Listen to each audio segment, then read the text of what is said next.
আজি ওলাই আহিছোঁ টাউনলৈ বুলি মোৰ ভাল লগা এটা কাম কৰিবলৈ। কি ভাল লগা কাম তাকে জানিবলৈ আপোনালোকে ভিডিঅ'টো শেষলৈকে চাই থাকিব। বেটেৰীলৈ ৰৈ আছোঁ। বেটেৰী নহাত আমনি লাগিলে সেইকাৰণে বহি দিলোঁ। তাৰপিছত বেটেৰী আহি পালে আৰু ডাইৰেক্ট গৈ পালোঁগৈ মই পাৰ্লাৰত। পাৰ্লাৰখন পিছে আমাৰ পেহীৰে দেই।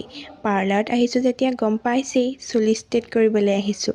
তাৰপিছত ক্ৰীম চিম লগাই বহিলোঁ। তাৰপিছত বহি কৰি মূৰটো ধুবলৈ গ'লোঁ। মূৰ চুৰ ধুই শুকুৱাই ল'লোঁ। তাৰপিছত কথা পাতি ষ্ট্ৰেট কৰিবলৈ লাগি গ'লোঁ। ষ্ট্ৰেট কৰোঁতে আকৌ ফেনখন লগাই ল'ব নোৱাৰি নহয়। গৰমত পাই গৈছোঁ মছলা। এইবাৰ সৈতে দুবাৰ কৰিছোঁ ষ্ট্ৰেট। এইবাৰো একে গৰম দিনতেই পালোঁ মছলা। এতিয়াও পাইছোঁ। তাৰপিছত আহিলে নহয় আকৌ কাষ্টমাৰ। মই এইটো অৱস্থাত বহি আছোঁ আৰু এনেকৈ মূৰত ফণি চনি লগাই। নাহাঁহিব আকৌ দেই। তাৰপিছত ফাইনেলি মোৰ ষ্ট্ৰেট কৰি হৈ গ'ল। কেনেকুৱা লাগিছে জনাব আৰু ভিডিঅ'টো ইমানতে সামৰণি মাৰিছোঁ। বাই।